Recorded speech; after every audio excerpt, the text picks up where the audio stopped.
नमस्कार बंधू भगिनींनो, सनातन सत्य यूट्यूब चॅनलमध्ये आपणा सर्वांचे मनपूर्वक स्वागत. बंधू भगिनींनो, अध्यात्मामधलं एक रहस्य याच्याविषयी आपण आज चर्चा करणार आहोत. खरं पाहिलं तर अध्यात्म म्हणले की त्यात बरंच काय आलं. मग त्यामध्ये श्रद्धा आल्या, अंधश्रद्धा आल्या, कर्मकांड आलं, बरंच काय आलं. आणि हे सर्व करत असताना सर्वसामान्य मनुष्याची बुद्धी कुंठित होत असते. कारण योग्य दिशेनं अध्यात्म सांगणारे फार थोडे लोक आहेत. बाकीचे लोक तर आता समाजामध्ये जे काय चाललंय ते तुम्ही पाहतच आहात. नक्की अध्यात्म म्हणजे काय हेच लोकांना कळत नाही. काही चांगले लोक ही समाजामध्ये आहेत, अध्यात्मामध्ये चांगले लोक देखील आहेत, आणि तुम्हाला चुकीच्या दिशेने घेऊन जाणारे लोक देखील अध्यात्मामध्ये आहेत. शेवटी अध्यात्म करत असताना आपला एक सर्वात मोठा गैरसमज असतो. तो म्हणजे तुम्ही ज्याही गुरुला मानताय किंवा तुम्ही ज्या महाराजाकडे, बुवा बाबाकडे जात आहात, त्यानं सर्व काही केलं पाहिजे आणि त्याचं पुण्य तुम्हाला मिळालं पाहिजे. मग अशा यातूनच तुम्ही पाहिलं असेल की अनेक चुकीच्या घटना घडत असतात. आर्थिक फार मोठ्या प्रमाणात फसवणूक होत असते. बऱ्याच गोष्टी घडत असतात. कारण आपली एक इच्छा असते की माझं एवढं काम झालं पाहिजे, बाकी जे काय करायचं तुम्हीच करा, संपला विषय. म्हणजे थोडक्यात असं आहे की भूक मला लागलेली आहे आणि पुढच्या महाराजानं जेवण करावं आणि त्या महाराजानं जेवण केल्यानंतर माझं पोट भरेल, असा आपला गैरसमज असतो. आणि आपलाच काय तर ते महाराज पण असाच गैरसमज आपला करून देतात की तुला भूक लागलेली आहे ना, मला जेवू घाल, मग तुझं पोट भरेल. विनोदाचा भाग सोडून द्या, परंतु आपल्या मराठीमध्ये एक म्हण आहे, स्वतः मेल्याशिवाय स्वर्ग दिसत नाही. खूप छान म्हण आहे. म्हणजे तुम्हाला स्वर्ग पाहायचा असेल तर तुम्हाला मरावं लागेल आणि स्वतः मरावं लागेल. दुसरा कोणी येऊन खाली सांगणार नाही तुम्हाला की स्वर्ग असा आहे. अध्यात्म देखील असंच आहे. तुम्हाला करावं लागेल. केल्याने होत आहे रे, आधी केल्याची पाहिजे. अध्यात्मामध्ये जे काय असेल ते तुम्हाला स्वतःला करावं लागेल. त्याच वेळेला त्याचं पुण्य तुम्हाला स्वतःला मिळेल. ज्याला आपण साधना शब्द वापरतो, साधना, साध्य मिळवण्यासाठी केले गेलेले प्रयत्न, त्याला आपण साधना म्हणतो. एखादा विद्यार्थी असतो, त्याच्या आई वडिलांनी अभ्यास करून चालेल का? किंवा त्याच्या गुरूंना अभ्यास करून चालेल का? नाही चालणार. ते त्याला मार्गदर्शन करू शकतील, ते त्याला योग्य समजून सांगू शकतील, परंतु तो अभ्यास करणं, डोक्यात ठेवणं, पेपरमध्ये लिहिणं हे ते विद्यार्थ्याचं कर्तव्य आहे.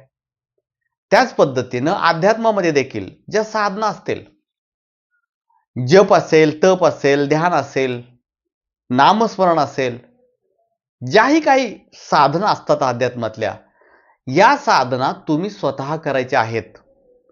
आणि जोपर्यंत या साधना तुम्ही स्वतः करत नाही तोपर्यंत अध्यात्मामध्ये तुम्ही शून्य आहात. भले तुम्हाला एखादे चांगले गुरु मिळाले, गुरु तुम्हाला मार्गदर्शन करतील, परंतु त्या मार्गावरती तुम्हाला चालायचंय. गुरु चांगले विचार तुम्हाला शिकवतील, परंतु ते विचार तुम्हाला जगायचे आहेत. गुरु तुम्हाला चांगला गुरुमंत्र देतील, परंतु तो गुरुमंत्राचा जप तुम्हाला करायचा आहे. गुरु तुम्हाला ध्यान लावण्याच्या पद्धती शिकवतील, परंतु रोजच्या रोज तुम्हाला ध्यानाला बसायचं आहे. म्हणजे तुम्हाला ते स्वतःला करायचंय. तुम्ही दवाखान्यात गेल्यानंतर देखील अगदी 30-40 लाख रुपयाचं ऑपरेशन जरी केलं तरी डॉक्टर सांगतात 3 टाइम गोळ्या खा, चालायला जा, हे पथ्य ठेवा, ते करा, हे करा, ते करा. तुम्हाला करायचंय, कारण बरं व्हायचंय. तुम्हाला मार्गदर्शन केलं जातं. आता अध्यात्मामध्ये जर तुम्ही आला तर नाथ संप्रदाय पहा. नाथ संप्रदाय हा योग संपन्न संप्रदाय आहे. यामध्ये नवनाथांनी देखील कठोर तपस्या केलेल्या आहेत. साधू संत असतील, सिद्ध पुरुष असतील, योगी असतील, या सर्वांनी साधना केलेल्या आहेत 100%. अगदी तुम्ही गौतम बुद्धांचा देखील अभ्यास करा. पिंपळाच्या झाडाखाली साधना केलेली आहे. मोठमोठी योगी, महर्षी या सर्वांनी कठोर साधना केलेल्या आहेत आणि साधना करून त्यांनी त्यांचं इच्छित साध्य सिद्ध केलेलं आहे. साधना करावी लागतील. कोणतंही बघा, अगदी नामस्मरण जरी करायचं म्हटलं तरी काय हो, वेळ द्यावा लागतो. चालता फिरता म्हटलं तरी करावं लागतंय. साधना आलीच ना. जप करायचा असेल आसनावरती बसायला लागेल, ध्यान करायचं असेल बसावं लागेल. कधी पाय दुखतील, कधी गुडघे दुखतील, कधी कंबर दुखील, तरी देखील आपल्याला तिथं ध्यान लावण्याचा प्रयत्न करावा लागेल. साधना करावी लागतील. साधनेमध्ये पहिल्यांदा अडथळा असा येतो की साधना करावीशी वाटत नाही, लक्ष लागत नाही, मग आपण सोडून देतो. बाकीच्या गोष्टी असतील, भूक लागत नाही तरीही जेवायला बसतोय, झोप लागत नाही तरी रात्रीच्या वेळेला अंथरुणावरती झोपतोय, बाकी सगळं करतोय, परंतु साधना करत असताना लक्ष लागत नाही म्हणून मी साधना करत नाही, हे त्याचं उत्तर असतं. तर ज्या वेळेला तुम्ही साधना कराल त्याच वेळेला तुम्हाला त्याचं फळ मिळेल. त्याचे पवित्र व्हायब्रेशन तुमच्या शरीरामध्ये, तुमच्या अवतीभोवती सूक्ष्मरित्या तयार होतील. एखादा मंत्र जरी असला तरी तुमच्या गुरुनी ज्या पद्धतीने तुम्हाला जप करायला सांगितलेलं आहे, साधना करावी लागतील. साधना करत असताना सुरुवातीच्या काळामध्ये त्याचे परिणाम शून्य दिसत असतात. परिणामच काय नाही, रोज करतोय पण परिणाम काय नाही, परंतु परिणाम पाहायचा नसतो. आपल्या मराठीमध्ये एक म्हण आहे, भात शिजत घातला की सारखाच त्याला पाहायचा नसतो. ठराविक वेळ गेल्यानंतरच ते भाताचं शीत पाहायचं असतं, शिजलंय का. त्याच पद्धतीनं साधनेचा विषय आहे. साधना या नियमित कराव्या लागतात आणि कंटाळ करून, रुसून, रागून नाही आहे. तुम्ही जे निवडलंय की मला आता अनेक लोक गुरुमंत्र घेतात. कशासाठी घेता हो तुम्ही गुरुमंत्र? गुरुमंत्र म्हणजे काय? गुरुमंत्राची साधना करावी लागते. त्याचं दररोज ठराविक वेळेपर्यंत ठराविक अंकामध्ये जप करावाच लागतो. लोक येतात, गुरुमंत्र घेतात आणि गुरुमंत्र जप करतो का? नाही करत. वेळच मिळत नाही, लक्षच लागत नाही. कशासाठी गुरुमंत्र घेतला? अशा अनेक गोष्टी आहेत ज्या तुम्हाला कराव्या लागतील. आणि जर तुम्हाला करता येत नसतील तर असं नका म्हणू, गुरु तुम्हीच सर्व करा, तुम्हीच सर्व करा, फक्त आम्हाला फळ मिळू द्या. निसर्गामध्ये अशी सिस्टम नाहीये. गुरु तुम्हाला योग्य मार्गदर्शन करतील, स्वतःचे पुण्याचं फळ देखील तुम्हाला देतील, तुमची गाडी स्पीडने चालावी म्हणून.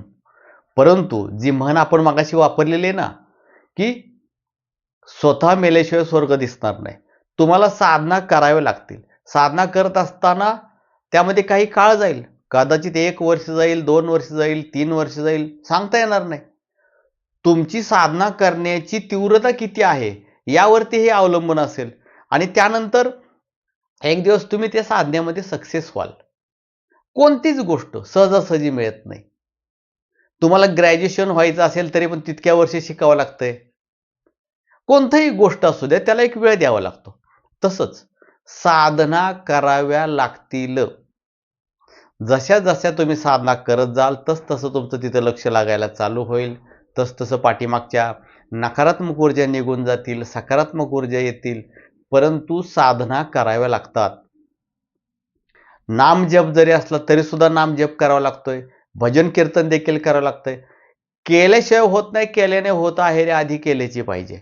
त्यामुळं कोणीही अशा जर तक्रारी करत असेल की मला हा अनुभव आला नाही, तो आला नाही, साधना या अनुभवासाठी करू नका, प्रभूच्या शुद्ध प्रेमासाठी करा, भक्तीसाठी करा.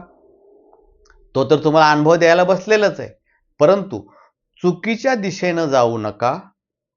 कष्ट आणि प्रयत्न कोणत्याही क्षेत्रात जा, कोणत्याही क्षेत्रात कष्ट आणि प्रयत्न कोणाला चुकलेले नाहीत. आयतं काहीही मिळणार नाही, मिळत पण नाही. त्याच पद्धतीनं साधना कराव्या लागतील. आजपर्यंत तुम्ही कितीतरी लोक पाहिले असतील. आपल्या भारतभूमीला आणि हिंदू धर्माला आदर्शांची कमतरता नाही.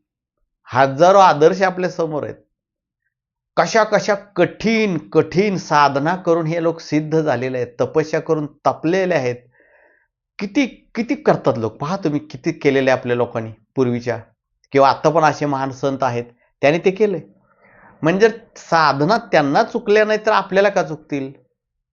आणि काय हो, 24 तासामधला 1 तास तरी आपण देऊ शकत नाही का? बाकीच्या सर्व कार्याला आपण देतोय, तर साधनेसाठी 24 तासातील 1 तास देऊ शकत नाही का? त्यामुळं साधना करावी लागतील, वेळ द्यावा लागेल. असं नाही की मी आज 1,00,000 जप केला, मग उद्या माझं हे काम झालं पाहिजे, असं काही नसतंय. स्वार्थानं तर अजिबातच करू नका. वेळ द्यावा लागेल. ईश्वर ठरवेल तुम्हाला कधी काय द्यायचंय. तुम्ही तुमच्या कष्टानं प्रयत्नानं ते करतच राहायचंय, थांबायचं नाही. तुमच्या साधनेला तुमच्या प्रयत्नाला पाहून ईश्वर एक दिवस तुमच्यावर खुश होणारच आहे. त्यामुळं मी पुन्हा एकदा सांगतोय, साधना कराव्या लागतील आणि करत राहा. जय आदिशक्ती.